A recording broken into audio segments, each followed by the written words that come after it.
এটাই জানতে হবে। গত এক বছরে 167 জনের উপরে মানুষ তারা জনপিটুনিতে নিহত হয়েছে।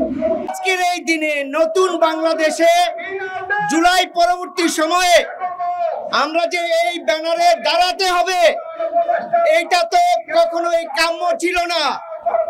নতুন বাংলাদেশ আমরা ঐক্যের ভিত্তিতে গড়ার কথা ছিল, কিন্তু আজকে রাজনৈতিক বিভাজনের মাধ্যমে এই বাংলাদেশকে আবারও উল্টো দিকে ঘুরিয়ে দেওয়ার প্রচেষ্টা চলছে।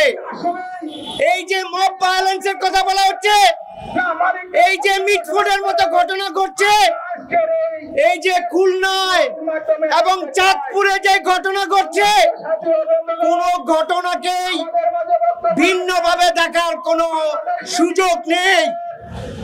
কেন আজকে এই নতুন বাংলাদেশে এসব ঘটছে? এই দায় এবং এগুলোর জবাব দিতে হবে। এই যেহেতু আমাদের এই সরকার, আমরা যেহেতু জুলাই পরবর্তী সময়ে ইউনূস সরকারের নেতৃত্বে আমরা একটি উপদেষ্টা ইন্টিরিয়াম সরকার গঠন করতে পেরেছি, এখন তাদের কাছেই আমাদেরকে উত্তর চাইতে হবে।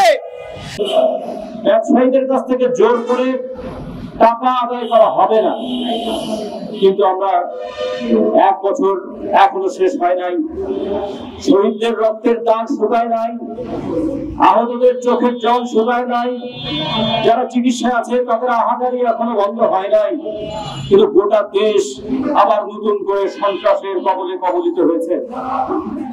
আমরা তো জানি অন্তর্বর্তীকালীন সরকার কোনো দলীয় সরকার নয়, তাহলে যারা দুষ্কৃতিকারী দলীয় পরিচয়ে তাদেরকে ছাড় দেওয়া, দলীয় পরিচয়ে তাদেরকে প্রশ্রয় দেওয়া, অথবা দলীয় পরিচয়ে তাদেরকে অভিযুক্ত করা, এই কাজ এই সরকার কেন করবে?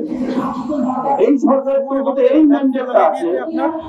অভ্যুত্থানের পরে সরকার জনগণের আন্দোলনের মধ্য দিয়ে যে সরকার গড়ে উঠেছে, জনগণের দাবি যে সরকারের পিছনে আছে, ভবিষ্যৎ বাংলাদেশের স্বপ্ন যাদের সামনে আছে, তারা তো কোনো ধরনের দুর্নীতি, দুঃশাসন, চাঁদাবাজিকে প্রশ্রয় দিতে পারেন না। আপনারা লক্ষ্য করেছেন যে ফ্যাসিস্ট দানব গত 17 বছরে যে ফ্যাসিজম কায়েম করেছিল, বাংলাদেশের আপামর জনসাধারণ তাদেরকে ঘৃণা ভরে প্রত্যাখ্যান করেছে এবং তার গোষ্ঠী সহ সেই দিল্লির পিণ্ডিতে তারা আশ্রয় নিতে বাধ্য হয়েছে, দেশ ছেড়ে পালিয়েছে।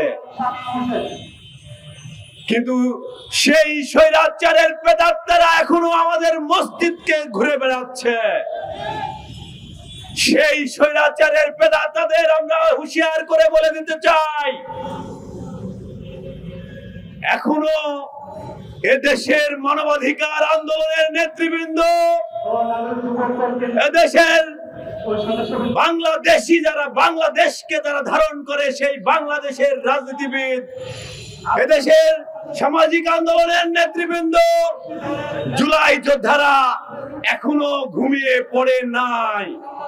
জুলাই যোদ্ধাদের আন্দোলন প্রতিনিয়ত চলছে এবং যতক্ষণ না পর্যন্ত একটি ডেমোক্রেটিক গভর্নমেন্ট না আসে, সঠিক যে ডেমোক্রেটিক যে পরিবেশ, গণতান্ত্রিক যে পরিবেশ, সেই পরিবেশের মাধ্যমে যদি একটি গণতান্ত্রিক সরকার না আসে, ততক্ষণ পর্যন্ত আমাদের সেই আন্দোলন আমরা চালিয়ে যাব।